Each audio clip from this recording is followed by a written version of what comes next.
Halo teman-teman, salam dan bahagia.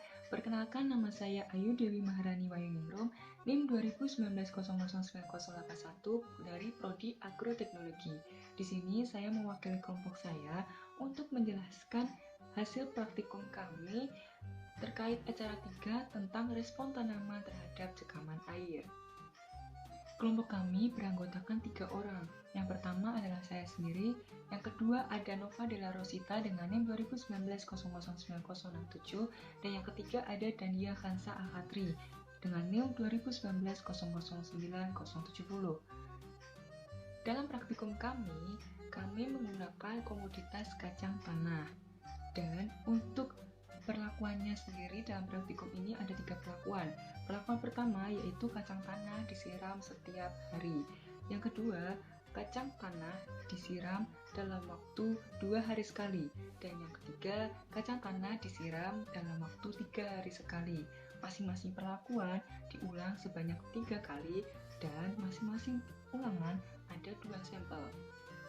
Parameter yang digunakan dalam praktikum ini ada 3, yaitu tinggi tanaman, jumlah daun, dan luas daun. Untuk pengamatan ini sendiri diamati selama 18 hari setelah tanam. Untuk melihat bagaimana cara kami dalam menanam, kemudian pengamatan-pengamatan lainnya, bisa simak video berikut ini ya.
Nah, itu tadi adalah video dari bagaimana kami menanam tanaman kacang selama ini dan pengamatan-pengamatan lainnya.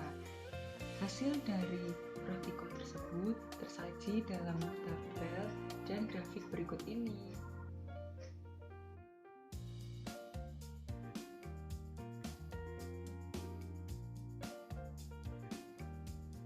Dari tabel pengamatan dan grafik pengamatan dapat dilihat bahwa pada perlakuan kedua menghasilkan tinggi tanaman, luas daun dan jumlah daun paling rendah yaitu 0.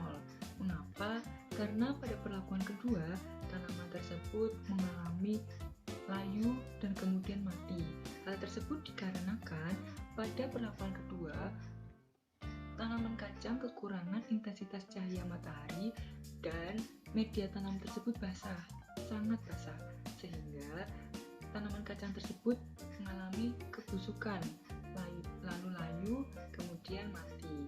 Sehingga hasil pada perlakuan kedua mulai dari jumlah daun, luas daun, dan tingkat nyaman itu adalah 0. Pada perlakuan pertama menghasilkan tinggi tanaman dan juga jumlah daun yang banyak daripada perlakuan ketiga. Hal ini disebabkan karena pada perlakuan 1, efek penyiraman atau intensitas penyiramannya dalam praktik kami itu jarang, 3 hari sekali. Sedangkan pada perlakuan ketiga, dalam praktik kami menyiramnya dalam intensitas yang sering. Dikarenakan pada perlakuan ketiga, tanaman kacang tanah dibiarkan di tempat terbuka, padahal sekarang sedang musim penghujan. Sehingga ketika tanaman kacang tanah pada perlakuan ketiga ini dibiarkan di tempat terbuka, maka ia akan mendapatkan intensitas air yang tinggi dikarenakan terkena hujan. Karena akhir-akhir ini, seperti yang teman-teman ketahui, Jogja sedang dilanda hujan deras hampir setiap hari. Intensitas penyiraman tersebut sangat berpengaruh terhadap kelembapan pada kondisi tanah kacang tanah, sehingga hal tersebut juga berpengaruh terhadap jumlah daun maupun tinggi tanaman. Maka dari itu, karena penyiraman intensitas yang rendah, perlakuan 1 bisa menghasilkan dalam angka yang tinggi dibandingkan dengan perlakuan ketiga. Namun, untuk luas daun pada perlakuan ketiga sendiri lebih tinggi dibandingkan pada perlakuan pertama. Mengapa? Karena luas daun ini berkaitan sekali dengan penyerapan sinar matahari. Nah, dikarenakan tanaman pada perlakuan ketiga ini dibiarkan terbuka, maka ia menyerap sinar matahari dengan sangat optimal, sehingga pada perlakuan ketiga memiliki luas daun yang lebih tinggi. Sedangkan pada perlakuan pertama, ini tanamannya diberi di dalam naungan, sehingga ia kurang mendapatkan sinar matahari dan menghasilkan luas daun yang rendah. Oke teman-teman, dapat disimpulkan ya dari hasil praktikum kami bahwa intensitas penyiraman air dan juga intensitas penyerapan cahaya matahari sangat berpengaruh terhadap pertumbuhan dan perkembangan kacang tanah. Semakin kering kondisi tanah dalam tanaman kacang tanah, maka itu semakin bagus untuk pertumbuhan dan perkembangannya. Walaupun dalam praktik kami masih terdapat beberapa penyimpangan terkait teorinya, tetapi kesimpulan yang bisa didapat adalah seperti itu. Oke, sekian dari penjelasan kelompok kami. Apabila ada salah kata maupun salah